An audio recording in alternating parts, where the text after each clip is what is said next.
Monterrey at this time because it's the church's anniversary over there, the missions that are out of this church in Monterrey. So they're out there celebrating, sharing the word with them as well. So that's where they are, just in case you weren't in the know or you're not caught up on the news and events. And also, please be alert on tomorrow. It is going to be a little bit different because we're not going to be having discipleship. And prayer is going to continue to be from 8 to 9, okay? We're just not going to have any activities from 7 to 8, but we'll send a reminder out through your home group leaders, okay? So just wanted to make sure to put that out there. But we started an Easter series, and it is Because He Lives is the name of this series. And also, just real quick, I'm going to make a Spanish announcement. Ya saben que tenemos traducción y entre más cerca se siente usted de la persona que está traduciendo, que está Fátima acá, mejor señal va a tener sin interferencias. Entonces, nada más le recomendamos que se siente en esta área si usted necesita traducción. Okay? All right. So, Because He Lives, and we're on part 2 today. Last week we learned the King Who Serves. And it's kind of a little contradicting, right? A king with the word service, you would think is a king that has all these people tending to him. But our king is a one king that serves. And we learned about washing feet, right? And how modern day washing feet is. What is it like? You know, I don't know if you talked amongst yourselves or if you, thought about this during the week. Like, in what way can I wash feet this week? In what way is God calling me to wash feet? And I was speaking to my friend Ashley, and she's in Iowa. Thank you so much for your prayers. Her dad is out of the ICU, and he is now going to a rehab if he's not there already, and so much improvement, and it's really a miracle from God. So thank you so much for your prayers. And she was saying, man, I heard that message, and it was just, it hit me so hard, and I was like, how can I wash feet? How can I wash feet today with my family, with my grandmother, with my stepmom, with my dad, with my siblings? In what way does God want to use me to wash feet? But today's message, it's called The King Crowned on a Cross. And when Jared gave my mom and I the outline, my mom says, hey, can you print it off for me? And I do some adjustments for her. And she when I gave it to her, she goes, oh my God. She goes, you just read this title, and it just breaks you. And I hope that the message of the cross still, anytime that we revisit it, or when we have communion or the Last Supper here at church, it's supposed to serve as a reminder of what Jesus did for us, right? Not just during the month of April. But today's message is the King Crowned on a Cross. So just a little recap, right? We did the King Who Serves. We spoke about washing feet. And today is going to be the King Crowned on the Cross, and we're going to talk about death. I don't know if anybody here has ever worked in retail or sales, but normally you try to highlight all the good stuff, right, when you're wanting to talk about something, and I think that would include your faith. You want to talk about all the good stuff. You don't want to talk about washing feet. You don't want to talk about a crown on the throne, but that crown was a bunch of thorns, and that throne was a cross that led to death. It doesn't sound so attractive, right? In fact, it sounds the opposite to attractive. It sounds like a pretty sorry story, and I kind of don't want to be a part of it, right? But because He lives is the main part. So have you ever, if you're a book reader, I don't know if in our culture, we struggle a little bit with liking to read, but if you enjoy a book or you enjoy a movie, sometimes there's things that you expect, and something happens, you're like, I knew that was going to happen. I knew it was this person. But in this story that's not a fiction, it's our history, it kind of catches you off guard, I was telling my mom, it's kind of like the movie Titanic. If you've ever seen it, kind of right when it begins, Rose is about to chunk herself off the ship, right? And then Jack comes and He's like, well, I'm going to go with you. He goes, if the drop doesn't kill us, the cold will. You know, had that already happened, I don't know what they would have done with the rest of the 3 hours of that movie, you know? Right? And it's like I told my dad, esta película está bien buena, this movie's real good, because I know my dad likes those Lethal Weapon this, and Van Damme, and Bruce Lee, Chuck Norris. And if they die within 15 minutes of that movie, it's over. Like, what do you stick around for, right? And so we started this series talking about the Holy Week. Jesus makes a triumphant entrance, kind of like a red carpet, right? People were tossing palms. There weren't enough palms. They started taking off their robes. And so Jesus entering didn't have to touch the ground. And it says that there was an uproar in the entire city of Jerusalem. They were loud. They were praising him. They were saying, "Hail Jesus." That was on Sunday. By Thursday, Jesus was having his Last Supper with those closest to him. He was on the ground washing feet. He was also talking to his friends saying, one of you is going to betray me, sell me out. He said, one of his closest ones, he told Peter, you're going to straight up deny me multiple times. So it was like a bomb start of the week. And then by Thursday, all of this was going down. By Friday, Jesus was being tried. And he was sentenced to death. So you're like, how? You know, how can something like this play out? How can this be something, you know, glorious or something attractive, something inspiring, right? So, and just to keep in mind, you know, because we talk about those events, but when Jesus entered and this glorious, that's after Jesus entered and walked through all this, that's when Jesus enters the temple and he sees people abusing the temple and selling their stuff, making business. That's where Jesus starts flipping tables. And I'm like, that's my Savior right there, right? That's my King. He's there flipping tables saying, hey, this is a place of worship, a house of prayer. Not for you to make business out of people. It's not your time to make money. That's what he did. And then people were coming up to him and he was healing left and right. That's the part we like, right? That's the part we want to hear about, and that's the part we want to share about. Hey, your marriage is jacked up, come. You know, God could transform it. God can heal you. God brings hope. You know, and there's people that are abusive, that are taking advantage. Jesus flipped that table and put people in their place. That's what we like to hear. It's very emotional, right? That's the hype we like. But all of that happened, and then Thursday is like, dang, this took a turn for the worse, right? It's kind of like, I don't know if you ever got into watching The Walking Dead, and you're like all into it, and then they're killing like main characters left and right. And you're like, I don't want to watch this if this dude dies. It's over. Right? I don't want to watch it. I'm not going to continue to waste my time. They killed off the glue to the series, right? So this is something that happened. You know, we're seeing Jesus and we're like, finally, Jesus is getting the credit he deserves and putting people in their place that are supposed to. But then Jesus is like, hey, that's not what this is about. Let me show you what it's really about, right? So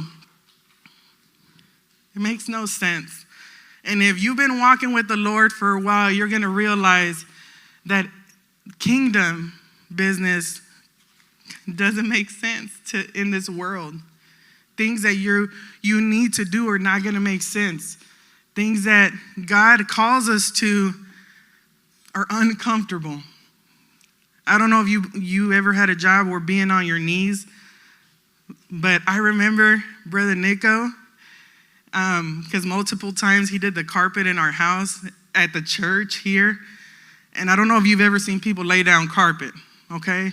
But I think I would have blown out both my knees. I don't know if that's a thing, but they would have been out by day one because they had to kick this thing real hard. I wish I had a little video. It's no joke putting carpet down. You think it's not a big deal, but it's a big deal.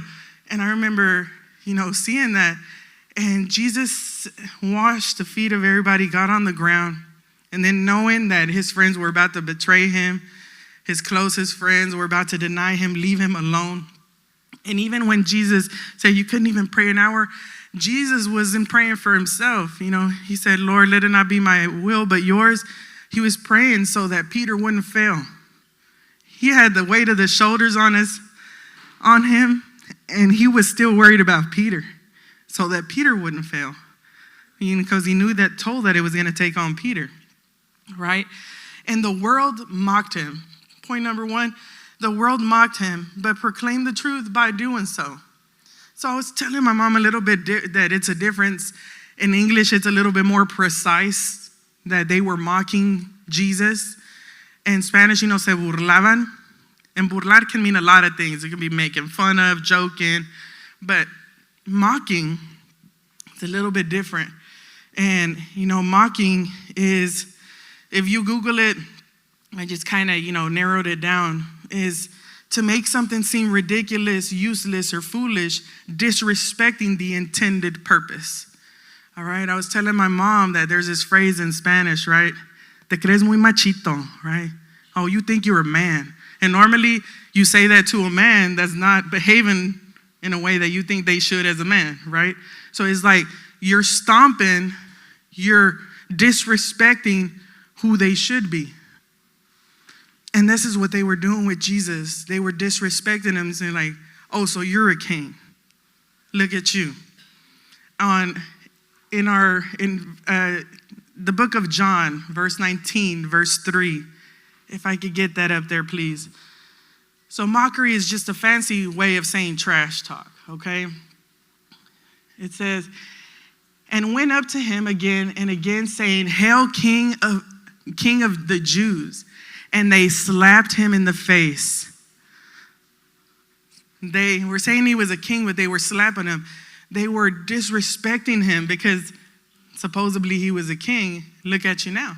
And I'm not going to read everything, but after that, it says that they put a purple cloak on him like kings were supposed to have, even though they had already stripped Jesus naked. They put a crown, but a crown of thorns on him. And they said, Hail the King, and they would hit him. And so, to lighten the mood a little bit, I don't know if you've ever, whoever here, some of you like basketball, these games where the teammates are up on each other and they're trash talking to one another, right? You ain't nothing. And they start saying that amongst other stuff, right? Trying to throw them off their game, trying to make them lose their focus. I remember one time my brother and my sister-in-law, Pastor Jared and Lena, he was going to do something for church somewhere, and Lena was going to do something for church somewhere else. And they had childcare, but Isai had a basketball game. So they asked his tia to go, and I'm like, ooh, yeah, basketball game. And I don't know if you've been to little kids' sports games. I'm not a parent, but that's out of control. Those of you that act out of control at little kids' games, y'all are crazy. I don't think I had ever felt so sick to my stomach until I went to a little kid's basketball game. I used to feel that way when I used to go to my nephew Angels football game. Parents acting completely out of control.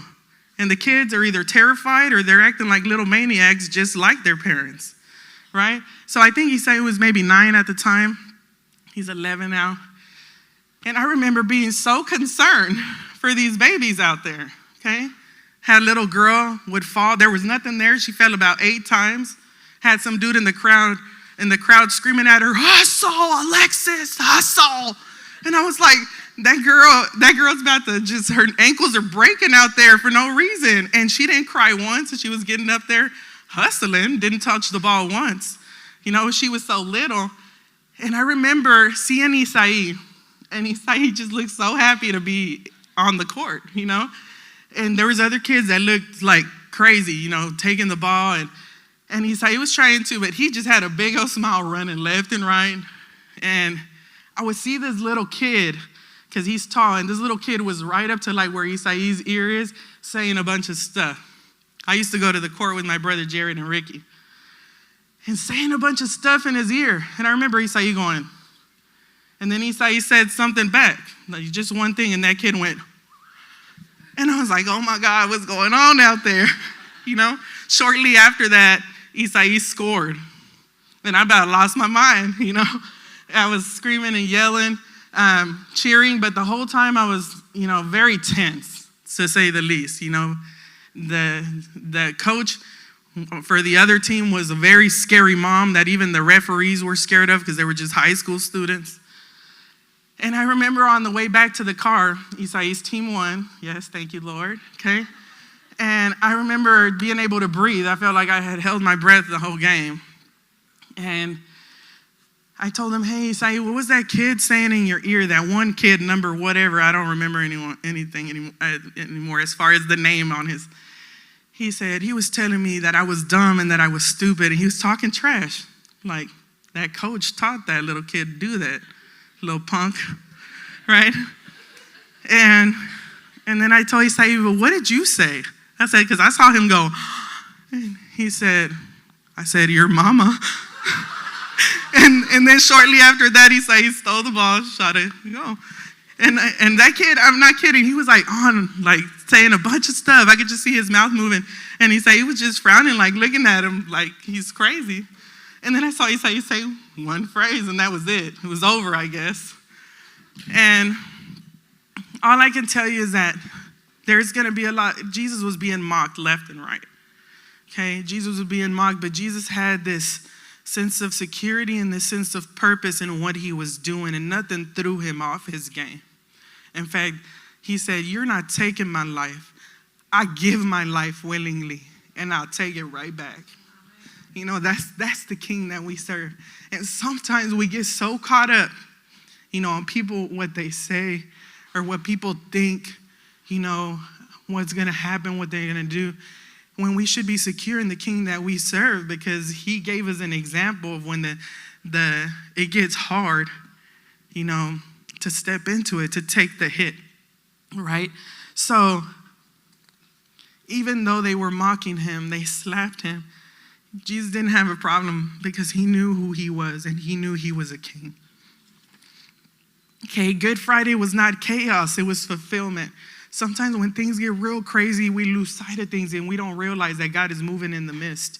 And this happens to us. It happens to us when things are crazy and we don't see how God is going to come through, right? But it wasn't nothing new to God. God knew what was happening, Sometimes it seems like there was nothing good about that Good Friday. Like if it was an accident, but it wasn't an accident. It was fulfillment. God was not caught off guard, neither was Jesus. He does not need a plan B. Okay, the cross, God wasn't trying to figure out how to fix it because it was looking all messed up. This was plan A. This was it. He was making it work. He was fulfilling but it wasn't what we expected, right? We think of a throne and we think of something shiny, clean, sparkly, beautiful crown. We don't think of the throne being a cross. We don't think of our crowned king being tortured with a crown of thorns. So God wasn't caught off guard.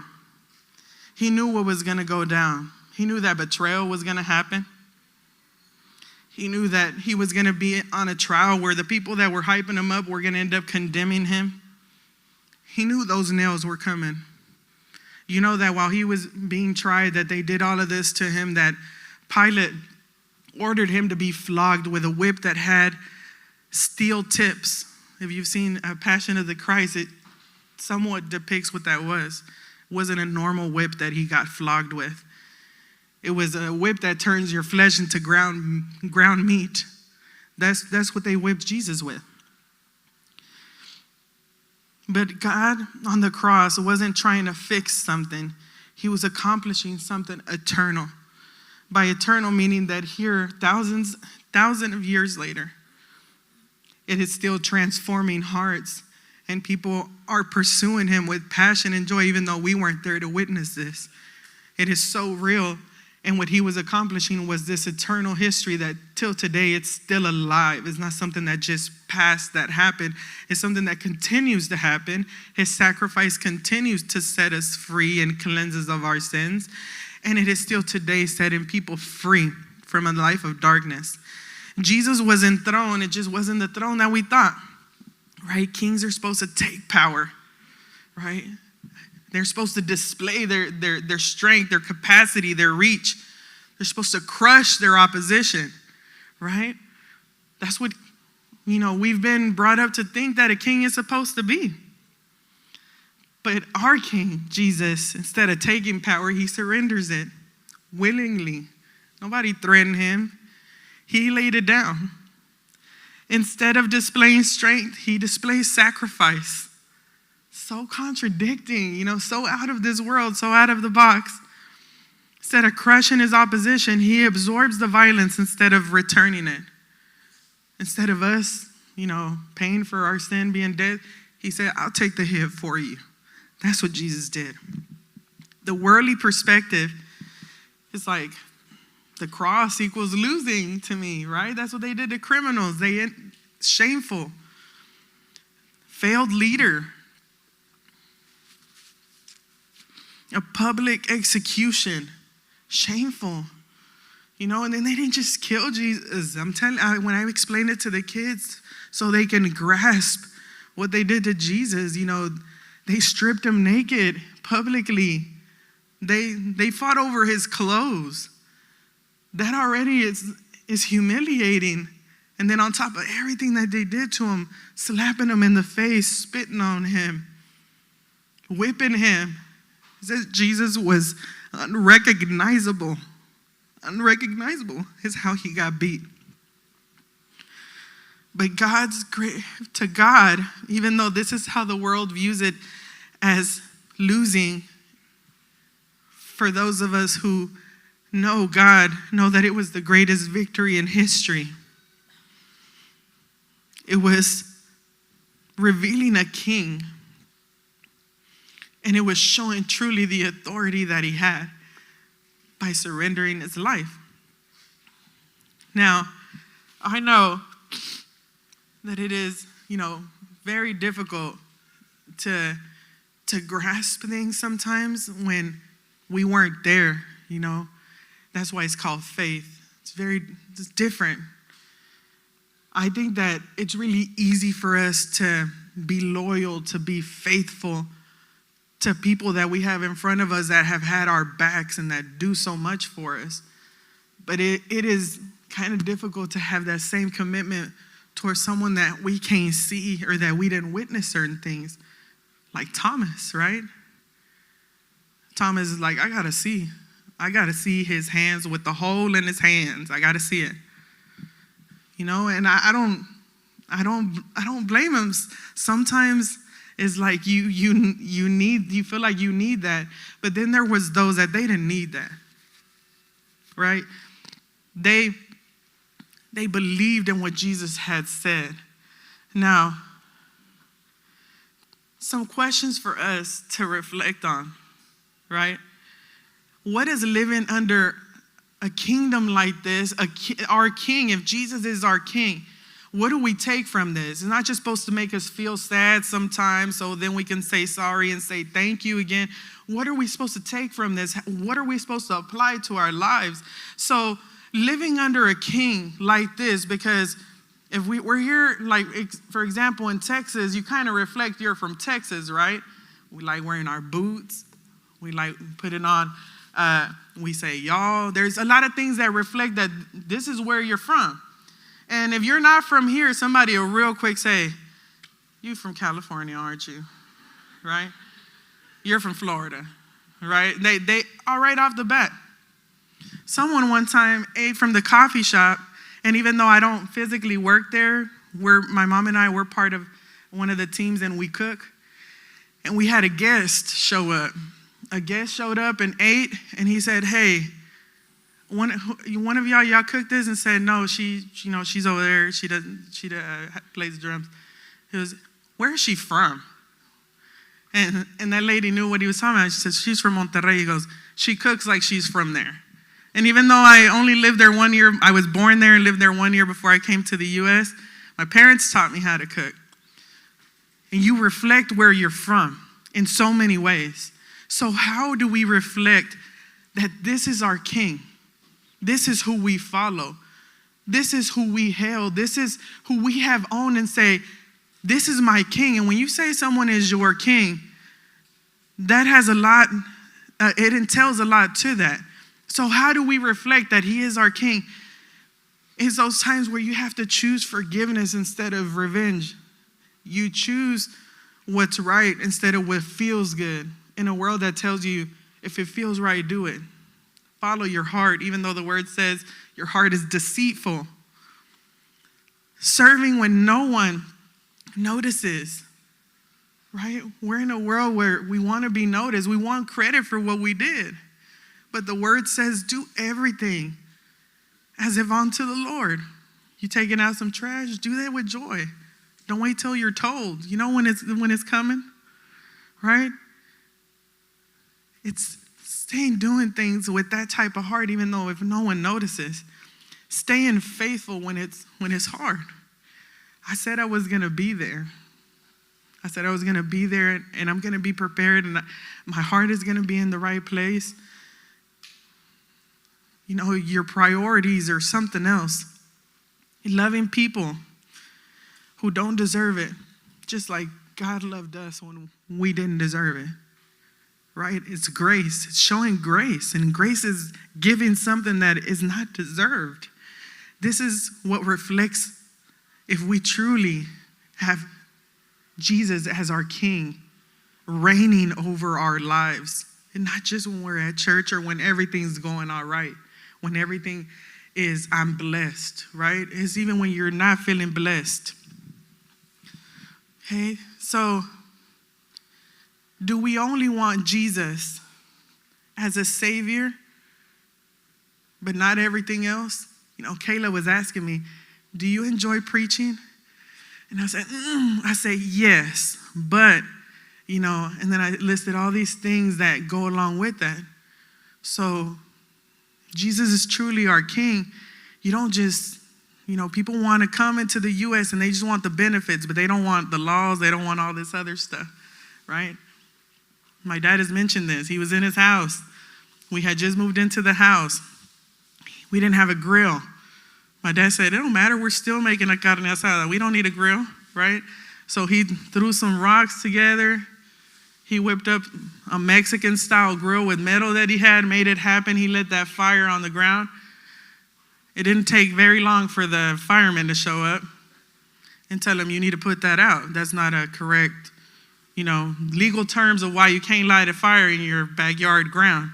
He said, this is my house. You can't tell me what to do in my house. But then they whipped out this citation book, you know, a little fine, a ticket, and he listened real quick and turned that off, right? It's going to hurt his pocket.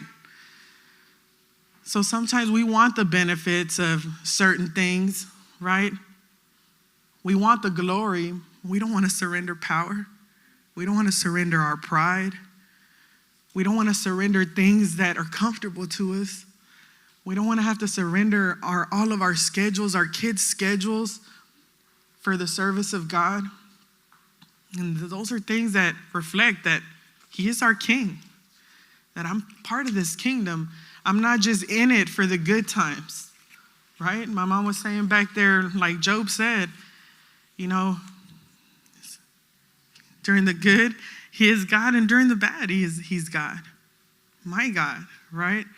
Because someone was saying, I'm grateful to God, Brother Antonio was saying, because even though I'm not going through all these treatments, I'm going through this last one that they said is going to be for the rest of my life, and I'm going to have all these symptoms, at least for a few days after that. He goes, but I want to pray that God will help me still be grateful during those times. That's kingdom behavior right there. That's Good Friday behavior right there. You know, and this is something that we're supposed to be living out in our lives all the time. You know, it's good to reflect on the word daily because it reminds us what posture we're supposed to have. What king are we following? Do our everyday decisions, the way we speak, the way we treat people, the way we carry ourselves, does it reflect kingdom behavior? It's the greatest irony in the gospel. To the world, it was a failed leader. For us, it was our king being put on the throne. So I'm getting ready to wrap up because I only have 3 minutes. So because he lives, we now serve a king that understands us. I don't know if you've ever had a sorry boss and then a real good boss. I'm going to finish with this because I ran out of time. But I've had really sorry bosses that, yes, they're doing their job, barking orders left and right, but they have no idea what it's like to be in it because they got put in that position. They've never been in it. But then you have bosses that they don't bark orders. They get in the mud with you. They show you. Sometimes they do it for you. And you respect them and admire them because they know what's up. They know what it's like to get in there and work it with you. They're not putting themselves above you. And that's what Jesus did. Jesus didn't say, hey, you're going to have to lay it down every day. And he was sitting real comfortable because that's what kings do, right? They don't endure the pain. Their soldiers endure pain for them, right? They sit and they demand other people to sacrifice for their glory, for their kingdom. And Jesus becomes the sacrifice, right? Other kings stayed distant from pain, and Jesus walked right into it. He gave us this example. So that is amazing because we have a king who is not indifferent or detached, that does not know our pain. He knows our pain. All kinds of different pain that Jesus endured. He wanted to come show us, hey, you're not alone. Let me show you. It can be done. You feel like it's impossible, but with God, with my Father, it is possible. He was not unaware of injustice. In fact, Jesus stood up for people that were being mistreated all the time, and especially women. Jesus showed out for women. Jesus allowed women to be the first people to announce his resurrection. He is not asking you to trust someone who decided to sit this one out and let you take care of everything. He knows. And that's why, how can we not surrender to God? Go ahead and stand up with me, and we're going to pray.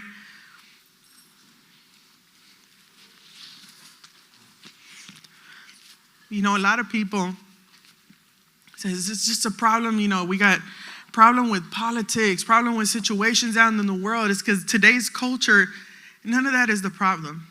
The problem has always been sin. Sin infiltrates everything. Sin has infiltrated politics. Sin has infiltrated our culture, our schools. And that's what Jesus came to do, was conquer sin. You know, he didn't do it by force. He could have smited people. He could have had his Father do things left and right, and he didn't do that. He did it with love. He did it with sacrifice. He did it with surrender. And sometimes we don't have that posture. We don't reflect our kingdom that we claim. People are supposed to know that there is something about you without you having to say, hey, by the way, I'm a believer. They're supposed to know there's something about this person, the way they carry themselves, the way they handle themselves in the middle of a sorry situation, in the middle of even being treated poorly, and turning the other cheek. And I know that sometimes we're funny and we try to be light about things and say, I'm running out of cheeks to turn, right? I'm running out. Let me show you what Christians from the South Side are, you know, and all this stuff, and it sounds funny and everything, but if Jesus is the king of our lives, that means the king of your whole life, the king of your speech, the king of your thoughts, the king of how you carry your home, the king of how you conduct business, the king of your commitment, everything. wasn't a show of power, it was a show of love. And sometimes, we're so lacking of love. And it should be a wake-up call that if you're comfortable, something is not all right.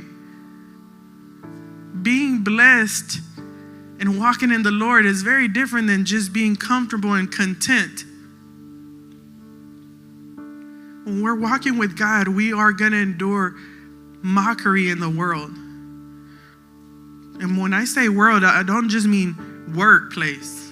Sometimes in your home, with people you love, taunting your commitment to God. Sometimes you're going to do that to yourself.